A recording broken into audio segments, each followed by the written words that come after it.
James Ham has one focus on his beef farm in Westmeath: trees. There are over 4,000 metres of hedgerow on his farm, and here he talks about trees, hedgerows, coppicing, and how farmers can make a huge difference. Hi, James. Thanks for joining us today. You farm 56 hectares in County Westmeath. Can you describe your farm and your farming system for us? Our farm is based on clay soils, free draining, not a lot of water courses on the land. It's a grass system that we run here with some arable in it to feed our beef cows, our suckler cow system, which is autumn calving.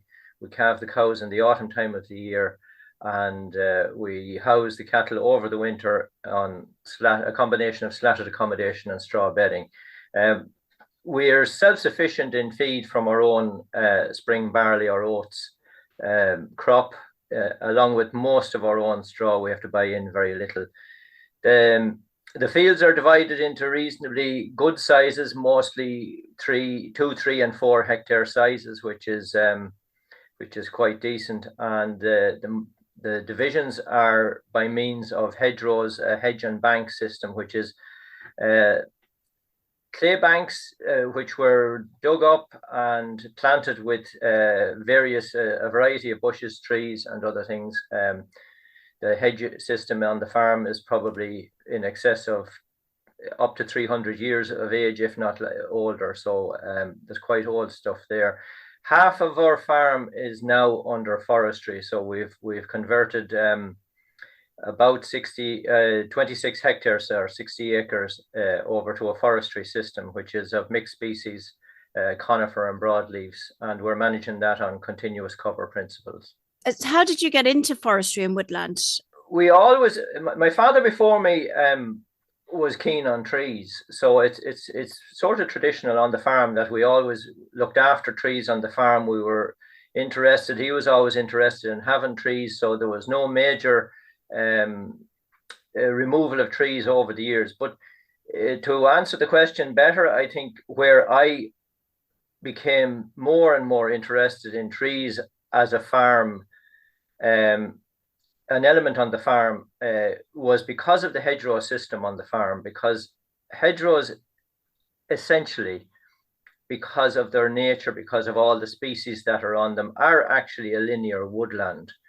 So while we didn't have any blocks of what would be considered woodland or forestry on the farm for years, we did have our good hedgerow system with a lot of variety in it, various species of trees, ash, oak, beech, elm, and so on. And that was always maintained for the sake of the trees and for the bushes, as well as the other aspects of hedgerows. And from there, I particularly became keen and learned a lot about trees from that, and then progressed into having forestry.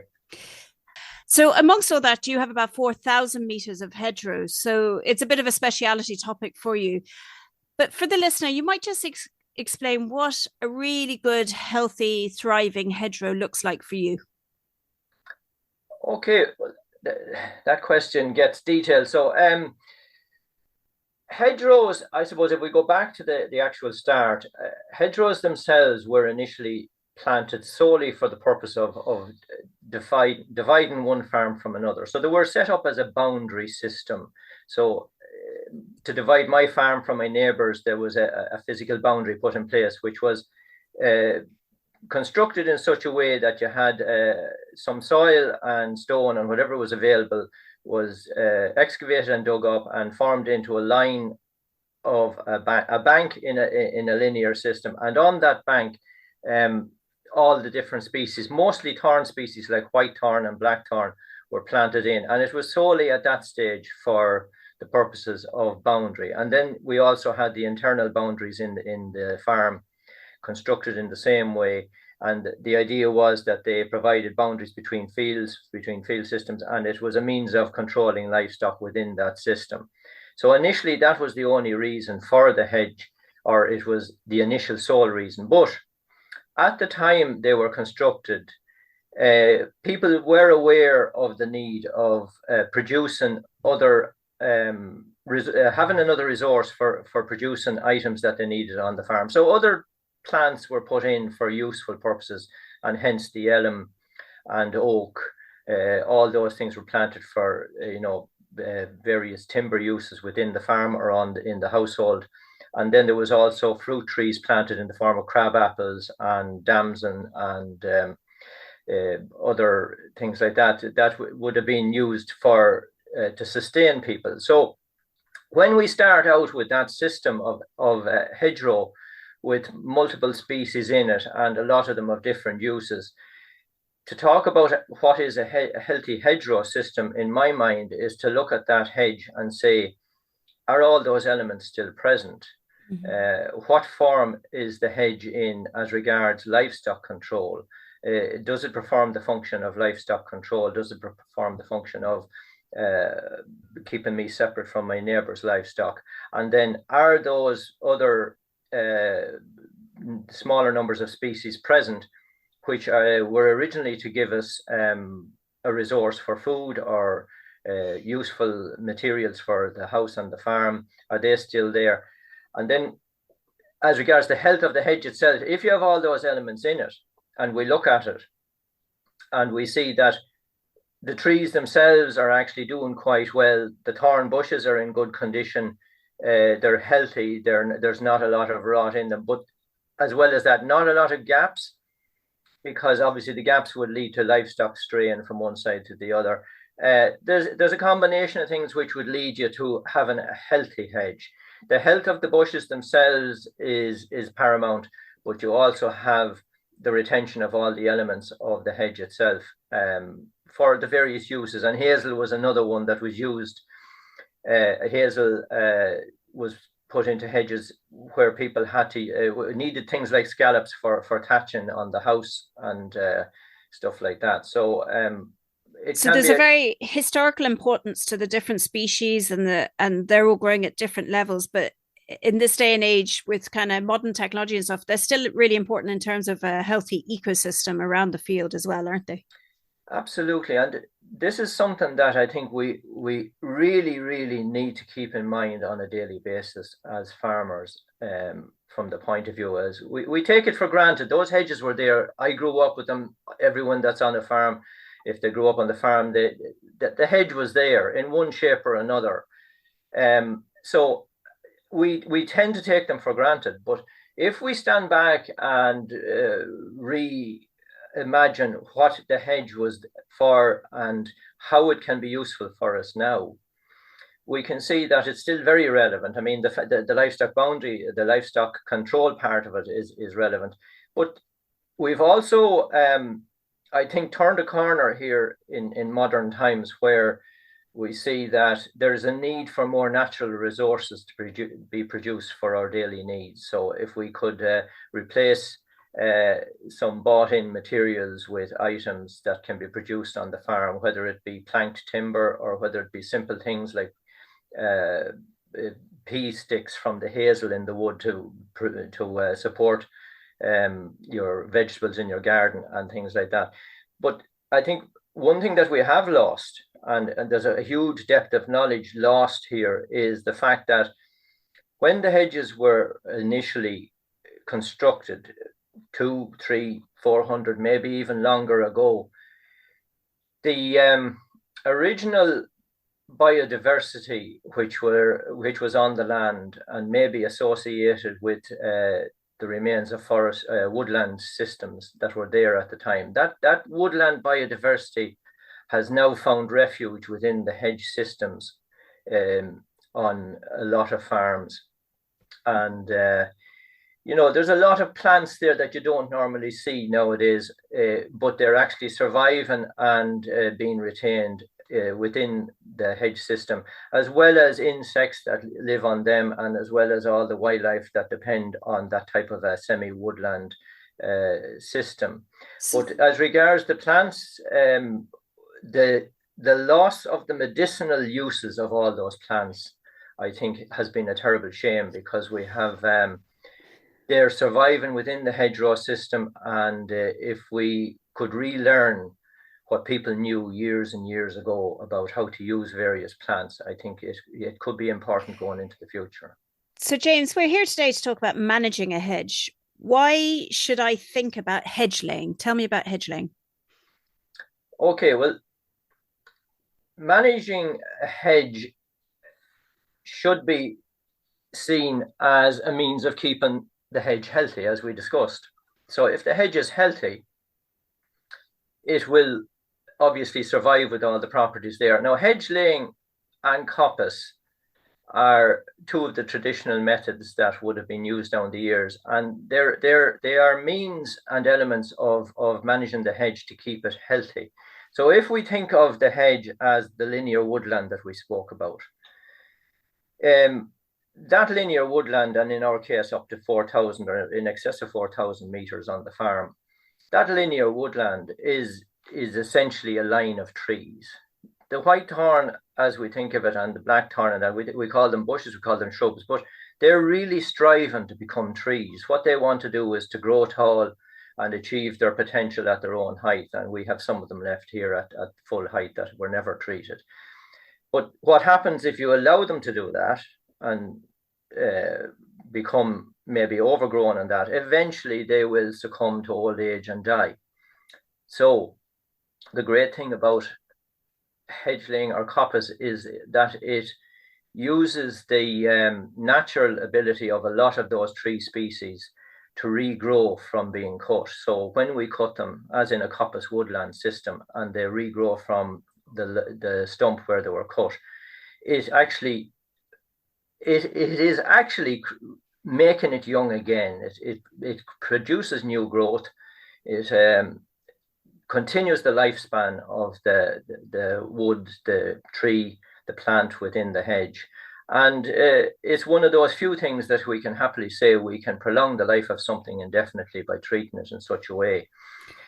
The use of hedge laying developed then as a means of primarily protecting the boundary element of the hedge. So in other words, to improve the ability of the hedge to be a boundary for livestock. So what you do there is, it will depend on the size of the stem that you're going to treat. So you go in and you recognize that there's a hedge of a certain size that needs to be improved, be made young again, and the gaps have to be improved in it. So what hedge laying is the activity of going in and cutting the bush. And this sounds contradictory, but if we go in with the right tools and the technique, what we do is we cut the bush. We don't cut it through fully. We cut it through about maybe 75, 80%, and we leave a hinge, a flexible hinge on it, which we then use to bend the stem over and lay it. And this is where the term comes from, is from laying the hedge. So you're bringing it from a vertical height to probably down to a 40-degree, 35 to 45-degree angle, and you're laying it almost horizontally in a line on the hedge. And obviously that will bring the barrier effect back into the hedge. But what it also does is, by making the bushes young again, you're also maintaining the shelter for the plants that exist. You're maintaining the shelter for the biodiversity that's there. And because it's still connected to its own root system, which has the root system at the stage you're talking about here is already a mature root system, and there's huge power in it. Within 6 months, that laid bush will have reflushed with leaves, will have regrown and had developed the ability to flower. And we see this all the time with with a lot of those bush species, that they will flower immediately in the year after being laid, and will produce fruit again in the form of haws or sloes or whatever it is that we're using. And therefore, the life of the hedge is prolonged, the resource of the hedge is prolonged, and you don't lose any structure or habitat in pretty quickly after laying a hedge. The habitat is restoring itself almost immediately. If you think that, when you look at it on day one and we make that cut, leave the flexible hinge, we bend the bush over, you look at it and say, oh, crikey, I've removed so much shelter and cover there for biodiversity and wildlife and that in it. Because it is still connected and growing within the short space of time, by the end of that year, I can guarantee you those hedges are already maintaining the ability to support life within them. So I have a couple of questions here, James. So I'll quick fire them at you. Just because you brought it up before, you brought up coppicing. What the difference between hedge laying and coppicing is? One, coppicing is cutting all the way through. Hedge laying is just kind of 80% cutting and then bending. When do you do one and when do you do the other? This is where the assessment of the nature of the hedge is. If you come to a hedge, the laying process in a hedge will be dictated by the size of the stem that needs to be rejuvenated. So there comes a time when you reach a limit of the size where it'll be very, very difficult to lay that bush, and it'll be very, very difficult even if you try to get it to go over without breaking off. So at that stage, a lot of the time you have to make a decision, would that hedge be better off coppiced? So coppicing then, as you say, is to come in and cut as low as possible and remove all the material from the hedge and allow that stump to regrow on its own and produce new material. And you'll do that in the case of overgrown hedges where the stems are probably too brittle, too big, too hard to handle, and probably too top heavy as well. And coppicing is done there. Now, coppicing is very severe and you do lose the habitat effect for a year or two, but in the context of prolonging the life of a hedge and bringing it back to a good state, coppicing is essential in a lot of cases. Mm-hmm. And then when should you lay a hedge? I mean, is it autumn, winter? And also how often should you do it? The laying activity or coppicing or any cutting of any hedge should only take place in the winter. Now, the rules under the law legislation for the Wildlife Act for bird nesting is that you shouldn't cut between the 1st of March and the 1st of September. So that means you're working in the winter time, rejuvenating the hedge between the 1st of September and the 1st of March, the 28th of February. That is one reason for doing it that way, but there's actually better reasons if we think about it. And the better reasons for doing it at that time of the year is, firstly, you're reaching the dormant stage in the hedges cycle for the year. So you're not going to interfere as much with the life cycle of the hedge by allowing it to go dormant in the winter and go to sleep. It'll recover better from those cuts that we make, and it'll be ready in the springtime to come back with new sprouts almost immediately when it comes back to life. The other thing about that is that you won't be interfering, obviously, with wildlife living in the bushes or nesting or that in the summer months, and that's really, really important. But also in the context of the wild flowers, you won't interfere with them flowering and going to seed. There's it doesn't destroy the life within the hedge quite as much. If we were to take on the business of cutting hedges in the summertime and cut them, let's say, keep them in check. Sometimes you see this going on around gardens and that, where people may cut their hedge a couple of times a year, but different types of species of plants. But if we were to do that with the farm thorn hedges, I mean, the very least you would do there would reduce the viability of the hedge. You'd take the vigor out of it because it's continually striving to produce new material, and you'll wear out the resources in the roots. So it's essential that it's only done in the dormant time of the year in the winter. James, is there any hedge that can be laid even if it's old and mature? No, in the context of a hedge being old and mature, I think we have to reach a stage where we say, okay, that has gone beyond our ability to restore it to a young age. Now, that in its own way is not a disaster. In fact, it is very good in some cases. I mean, I see hedges here that were never treated. It's obvious that they were never coppiced. It's obvious that they were never laid. And what they are essentially now are lines of whitethorn trees. And the blossom on them in the month of May is absolutely incredible. So they provide a huge resource there for biodiversity in their own right. And so by early in the year, you have all this blossom, and then obviously later in the year, you have all the berries on them. So we can leave sections of hedge like that. We can leave lines of whitethorn trees there. A certain amount would depend on whether they are if you're dependent on them for stock proofing or not. But look at it, there would be, it's quite simple nowadays to put a fence on two sides of a remains of a what we call an escaped hedge like that, and just leave it there and let it do its own thing. The important thing would be that the bank structure that it's resting on is not accessible to livestock, because they will degrade the bank and obviously expose the roots, and the trees suffer from that, and then obviously will die off and rot a lot quicker. But yeah, and of course we need different stages of hedges on the farm. The beauty of doing things by means of manual process like hedge laying is that obviously, because it's manual, you're not going to do huge lengths of hedge in any one year. So you'll have different stages of growth within the hedge. You'll have a laid hedge that was laid last year, the one the year before, the one the year before, and you'll also have a hedge that you're only coming to that's due to be laid, and you have the intermediary ones. So the continuity of resource for wildlife biodiversity is easy to maintain. And if we look at all the essential where hedges contribute to that biodiversity on the farm, and this is another of these things that we tend to take for granted, we don't appreciate half enough. When we look at that, we have, as I think I heard Donna Mullen on a previous podcast talking about bats. I mean, the bats use, I see bats using the hedgerow line here in the evening times. Barn owls use them. It's been proven from Birdwatch Ireland with some of their tracked surveys that the barn owl depends on hedgerow systems to hunt along.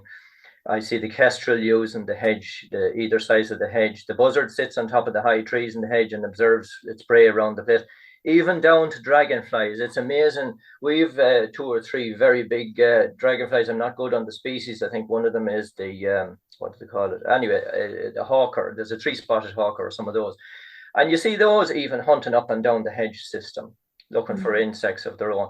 So the different sizes of hedge, whether it be the freshly laid hedge of this season compared with those old trees that had gone beyond sensible treatment, all those are good elements of good hedges, as long as we watch out for the things that can destroy them, and that is protect the hedge bank under them, and do not overuse machinery. And that's an essential one that we really need to watch out for, because while machinery is absolutely necessary in the context of most of us are farming on our own, and we need some element of help there. And the machine is great for doing certain things, but inappropriate use of machinery like flails and that to keep older hedges in place is destroying them on a daily basis. And an absolute no-no is to be using diggers for pushing them down, and that's things like that. So we have to learn that we keep the different structures there, and there's nothing wrong with having different sizes. So James, when you go around the countryside and you kind of see the so-called productive farms with the neat box hedge, what do you think, or what would you say to these farmers about their hedges? The shame is that a lot of farmers neither appreciate nor know nor want to know what they have, and that is hard to say. I'm a farmer, and I know it sounds very critical of a lot of guys. Now, to sort of qualify that a bit, I would say that we have been led down a road with a model of farming that tells us that there is no room for nature on our farms. We have to be productive, we have to be efficient, we have to have high stocking rates. And the stupid thing about that is that we can have the high stocking rates and we can be efficient and productive, but nature can still coexist along with that on the farm with very little modification. But once again, it's a question of knowledge. It's a question of learning what you have, and most of all, appreciating what you have. The overuse and inappropriate use of machinery is terrible to see ongoing. And we particularly are conscious of the way the flail is inappropriately used. Now, I get a contractor in and we use the flail on this farm here to do some trimming and some management on hedges. But I would defy anyone to see where the flail has been, and that is the difference. The difference is that the overuse and inappropriate use of machinery, and then to cap it all, what is going on at the minute, and I can show 2 or 3 farms no distance from me here where guys are working diggers and absolutely killing hedges. They're absolutely destroying hedges. They're wiping out biodiversity. They're wiping out the hedge resource that they have without realizing the harm they're doing to their own farm. It's so ridiculous that's going on. Do you feel that the new agri schemes are supporting hedgerows or not? Absolutely not. And in what way do you think that? We have a new so-called environment scheme called Acres in now, and it is so ridiculous the impact it's going to have on hedges. It's going to have such a negative impact on hedge. It just does not make sense. Now, I'm even reluctant to describe why it's going to be that way, because it may even give guys ideas about how to go about doing the wrong thing. But there is a rule within that acre scheme that says that if we select hedge laying or coppicing, that it must be finished by the end of year 2. Now, you can select up to 400 meters to do within the course of the 5-year scheme, but you must have it done by the end of the 2nd year, which means you have to do, if you want to maximize the payment using your 400 meters, you do 200 meters this year and 200 meters. But what's going to happen is guys are going to get machines in year 1. They're going to designate their 400 meters of hedge to get coppiced. They're going to maximize their payment on that, and they're going to wipe out 400 meters in one single year with machine and get paid for it by the Department of Agriculture. It's so ridiculous. It's wiping out biodiversity and hedges. See, I told you I'd go wrong on this. What would you see as a kind of a better solution to this for farmers? Well, oh crikey, there's a lot of stuff going on here. Firstly, the department did not ask people who know about hedge laying and hedge management when it came to getting sensible input into the scheme. That was the first problem. And we know that for a fact because that help was offered to them and they refused it. Secondly, more thought needs to be put into the selection of the hedge for the particular action. So is it, as we discussed earlier, is it suitable for laying or is it not suitable for laying? Is it only suitable for coppice? But then not doing too much in any one year would be critical, because at least if we say, okay, let's take a round figure of 100 meters to be coppiced, which is, as we discussed, the severe action, but is necessary in some cases on hedges. If we select 100 meters this year on a hedge, within the context of a farm where there's probably, in a lot of farms, 1,000 meters, 2,000 meters, could be anything up to 4,000 meters, depending on the size of the farm. 100 meters will not terrifically impact on the overall hedge system within the farm and will allow the wildlife to adjust for the couple of years while it's recovering. But if we say within the scheme that has to be done, we can do up to 400 meters and we do it within 1 year, well then obviously there's a huge difference there. So I think people need to learn about what the proper actions are. The department needs to learn about what the proper actions are. The assessment of the hedges is essentially where the problem is going wrong, and then we need to think this through on a long-term basis. It is not just for 1 year, it's not just for 5 years of a scheme, it is into the future and going on. James, where would you start advising another farmer if they want to put together a plan for laying their hedges? What are the main things to consider? First thing to do is to know your hedge. And that sounds like maybe a bit glib statement, but I think if we can slow down in our daily activities over the course of 1 year and get to know our hedge and realize, oh, I didn't notice that shrub there before. What's that? If you don't know it, I mean, there's shrubs here and there's plants I don't know, even though my father knew lots of them. But you have to get to know what you have first. So if you know what you have and know that that hedge there is obviously of a different size to this one here, maybe find out a bit about. As regards deciding whether you lay or coppice or trim or leave well enough alone, I think there are people out there who know and who have done the process, and the Hedge Lane Association of Ireland has guys there who would talk to people and try and advise them about what's the best approach for a hedge. I think the first thing that needs to be done is for people to actually ask that question: what should I do with this? And to not designate a hedge for a specific action and then discover that that action is not appropriate for it. Mm-hmm. Okay, finally, James, I mean, is there one memory that stands out for you that laying hedges, you realise provided, say, a better habitat for wildlife on your farm? Well, I think if I was to answer that, we could be here a long time, but I think something that amazes me annually is the fact that I will take on a section of hedge. Now, I would see a maximum of 100 meters to be done in any 1 year, absolute maximum, no longer than that. What amazes me annually when I go in, and obviously you're hands-on, you're in there right at the base of those bushes, you're clearing away stuff, you're taking out the weeds, what we shouldn't call them weeds, but the plants that aren't they're not constructive to your hedge lane. And you're in there, and every single year I come out on a day and I say, I never saw that one before. I never I'm going up and down here herding cattle all summer, and I never noticed that plant. And I mean, I came across a holly bush that I didn't actually know was in. I mean, holly is visible, but I didn't know it was in that section of hedge because it was so small and it was within the structure.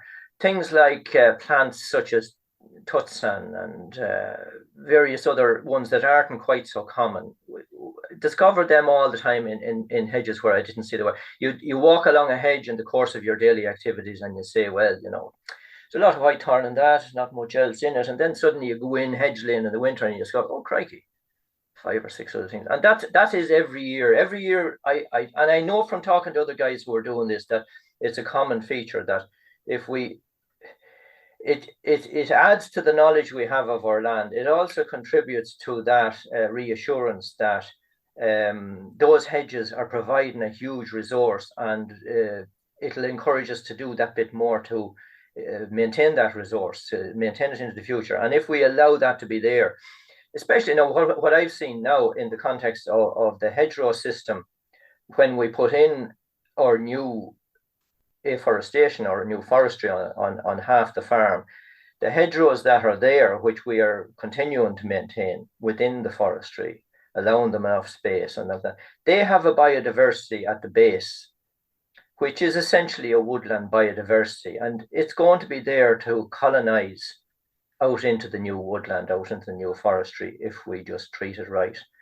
So the resource has been maintained, it has been kept for the future, and really, it's a no-brainer. We don't have to do anything for it. It's there. As long as sometimes you just don't do anything. If you don't do anything, it maintains, it remains there. If we leave it, it's not like coming in under some sort of a scheme and being told you must do this, you must do that, you must do the other. With hedgerows, a lot of the time is you just allow it to be itself and allow it to do its own thing. James Ham, thanks for being my guest today. You're welcome, Brigid, and thanks for asking. You can contact me, Brigid Barry, on info@farmingfornature.ie, and links to James's farm are in the show notes. Please share this pod, rate and review. It really helps us spread the word. It's both a podcast for farmers and non-farmers to enjoy.